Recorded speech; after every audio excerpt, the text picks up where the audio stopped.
Hello everyone and welcome to my channel. I'm Luke and here on this channel I talk about fragrances, mainly focusing on designer, vintage and affordable fragrances. In this video I want to go through 8 of my go-to cold weather fragrances. So let's get into it. The first one is Shalimar, the original Shalimar, the Eau de Toilette, not the Eau de Parfum. And this is probably the most iconic oriental perfume out there. It's rich, it's ambery, oriental. You get a burst of bergamot in the opening, lots of powderiness in the mid and in the base, and the signature Guerlain vanilla in the base, and the Guerlainade accord, which is a signature of the house of Guerlain. This is a beautiful fragrance. It doesn't smell overly vintage. It's quite sweet, powdery and very comforting. And unlike the EDP, it doesn't have any leather. It might have a bit of leather, but the leather I smell in this is not overpowering at all. And I'm not the biggest fan of the EDP because it was just way too leathery, way too animalic for me. This one has a bit of smokiness, a bit of that animalic amber like the EDP, but it's soft, sweet, and it really is a vanilla overdose. If you like bergamot, iris and vanilla and the Shalimar DNA, I really recommend this. It's a very classy, timeless classic, elegant scent. It can be a night out fragrance, it can be an everyday fragrance, it can even be a comforting bedtime scent, depending on how much you use, of course. I do really enjoy this in cold weather. It's strong, but not too strong. It's strong enough to be able to penetrate through layers of clothes, but it's not too strong. So you can even wear this, probably you can wear it year round. Maybe not in the heat, but it can easily be a signature fragrance. So that's Shalimar, the Eau de Toilette from the house of Guerlain. Moving on, we've got Opium from Yves Saint Laurent. This was released back in 1977. This is the new version, the 2009 reformulation. It's the EDP, not the EDT. The only reason I got the EDP is because people told me that it's supposed to be better. The EDT is probably a bit more spicy. I might pick up a small bottle of that one as well, just to compare them, because I made the mistake of getting the smallest bottle of the EDP. I wish I bought the biggest one, to be honest. But, you know, I always go for the smallest bottle because I have so many fragrances and it just doesn't make sense for me to buy 100ml bottles all the time. So Opium, this is Oriental Spicy. This is the Oriental, the classic Oriental, ambery, spicy, balsamic, resinous. We've got a Popanax, myrrh, spices, a hint of mandarin in the opening and vanilla. I have to tell you, when I got this, I didn't really smell the mandarin. Now I do. When I spray this on, I get this burst of freshness. But then a few seconds later, all the spices and the resins kick in and it becomes an ambery oriental. So it's not really a fresh fragrance, but there is a freshness to it in the opening. And when you spray this on, a cloud of spices and resins surrounds you instantly. It's such a strong fragrance.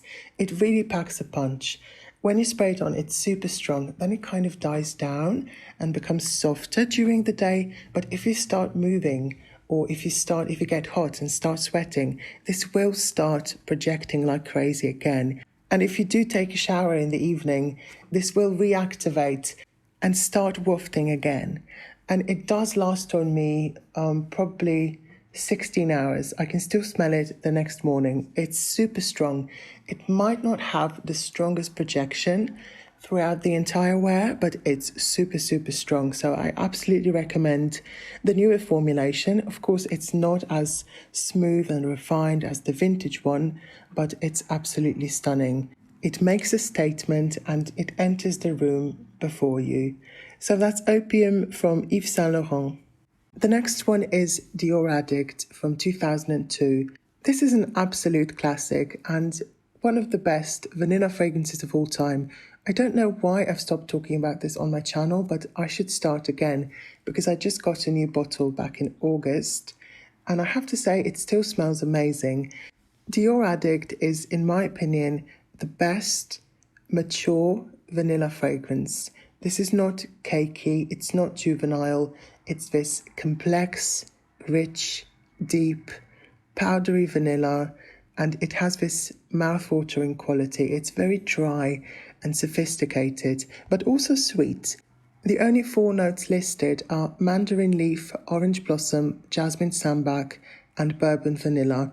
I can definitely smell some other notes in this fragrance, and I will say that it still smells like I remember Dior Addict smelling. This was one of my first fragrances and I still absolutely adore it. I also really love the newest formulation. I bought 2 new bottles in the last 3 years. When you buy a new bottle, it might need a few months to macerate, to get richer and stronger. But even when it's new, it's absolutely beautiful. This is very long lasting on me.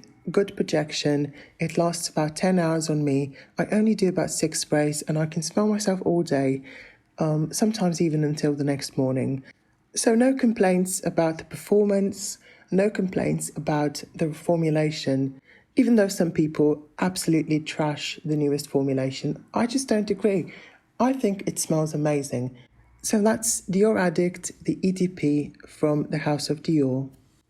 The next fragrance is actually kind of a unicorn. It's very hard to find, discontinued. It will probably cost you hundreds of dollars if you want to buy it on eBay. And it's Biagiotti Venezia from 1992. And this is the vintage version created by Michel Almarac. I found this on a second-hand website by coincidence. It was very cheap. I bought it. It still smells amazing. It hasn't turned. It's only a 10 milliliter bottle, but I'm so glad I can own this because this is one of the fragrances that I've wanted to try for the past 10 years, but it was discontinued and impossible to find. So I'm so glad I have this in my collection, and it's the most beautiful 90s style, rich, warm, sweet, warm, floral, ambery, spicy scent. That was quite a mouthful, but it's a beautiful fragrance, sensuous, enveloping, sophisticated.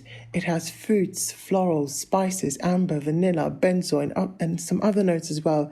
It's your typical 90s fragrance. When I spray this, I detect the fruits and the florals and some cinnamon, but the base is rich, warm, sweet, powdery, and very comforting, in the same vein as Coco by Chanel, I would say. It also reminds me of Dior J'adore L'Or, as well as Tuscany Perdona by Estée Lauder.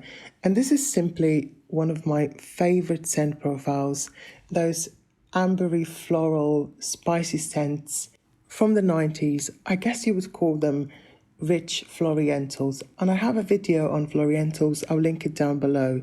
So that's Venezia from Biagiotti, an absolute gem in my collection, and I'm so grateful I get to own it and experience it. Moving on, we have another vanilla fragrance. This is Lalique Le Parfum. This is very affordable, but it smells very expensive and sophisticated in my opinion. It's a sweet, grown-up vanilla, not juvenile smelling, not too sweet, but very powdery, dry, and it has this aromatic touch. It has some bay leaf, and that bay leaf really makes it special, really makes it stand out. It also has some fruitiness in the opening and some woodiness in the base, and it's just a beautiful grown-up vanilla fragrance. If you can't afford Dior Addict, for example, and you want a mature vanilla, just get this one. This is beautiful. It's sweet, but it's also very elegant, and it won't break the bank. It only costs about $20, euros, pounds for the big 100ml bottle, by the way. I have a full review on my channel. I'll link it down below and on the screen. So that's Lalique Le Parfum. Moving on, I've got 2 Estee Lauder fragrances. The first one is Sensuous. And this is a beautiful, sweet, woody fragrance. I wore it the other day. It was so soft and comforting, but I could smell it on myself, you know.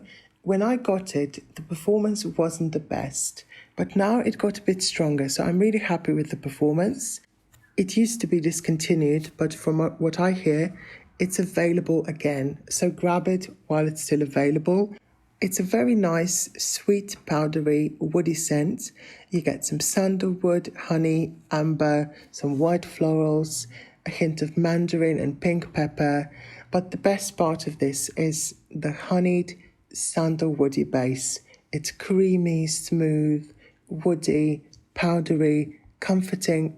I really like wearing this. I wouldn't say it's the safest blind buy because it has this pepperiness and greenness to it when you first spray it on. But when it dries down, it becomes a powdery, woody scent. And the florals are pretty much nondescript. I can't really pick out any individual florals. And I have to say, this is kind of like a sweeter, more modern version of Samsara. It has the same DNA as some other Estée Lauder fragrances, namely SpellBound, which is the one we'll talk about next. So SpellBound by Estée Lauder came out in 1991. It was created by Sophia Groisman. I have a video on Sophia Groisman's fragrances, and I also have a full review of SpellBound on my channel, so make sure to check it out. SpellBound is your typical opulent 80s/90s style powerhouse fragrance. It's syrupy sweet, very honeyed, spicy, very floral, fruity in the opening, powdery and slightly animalic in the base. It's a very complex fragrance. In the opening, it's very heavy on the apricot, the tuberose and the carnation. This is really a carnation bomb. You have to like carnation to appreciate this one. It does have that typical Sophia Groisman powdery, comforting DNA underneath all the tuberose and the carnation and the animalic notes. So it does get softer as it dries down. But in the opening, this is an absolute explosion of sweetness, florals, carnation. It's very in your face, very waxy, very oily, in the same way as Poison by Dior. So this is not for the faint of heart. This perfume will scare off people if you overspray it because it's an absolute bomb of a fragrance. This is Poison on steroids. It's luxurious, it's sensual, but it's also narcotic, heavy, spicy, loud, over the top. That's probably enough adjectives. So let's move on. That was SpellBound by Estée Lauder. And the last fragrance that I want to talk about in this video is Wish from the house of Chopard. It came out in 1997 and it's a sweet, fruity patchouli gourmand. I got it 2 months ago and I've been wearing it ever since. I only need about 6 to 9 sprays because it is quite strong and it does have the same vibe as Angel by Thierry Mugler, but it's not a clone of Angel. It's much softer. I get less patchouli. The patchouli isn't really too earthy. It's this soft patchouli, but it does have a bite. It's your typical kind of vintage gourmand fragrance, but it doesn't smell like food. It's still sweet, but perfumey. It smells like a fragrance. It's sweet, creamy, sexy, intoxicating, but never really overpowering unless you overspray it. It's not the most grown-up fragrance. I would say it is quite youthful, I'm not going to lie. So maybe not the most elegant and expensive smelling fragrance in the world, but I absolutely like this. Is it similar to Angel? Yes and no. It's smoother, lighter, easier to wear. Angel has a lot more patchouli and it's very in your face and obnoxious. I have a full review of this beautiful fragrance on my channel. I'll leave the link down below and on the screen as well. So these are all the fragrances that I wanted to talk about today in this video. I do hope you've enjoyed it. Please leave me a comment down below. Give this video a like. Let me know what your favorite cold weather fragrances are. Please subscribe to my channel if you haven't already, and I'll see you in my next one. Bye.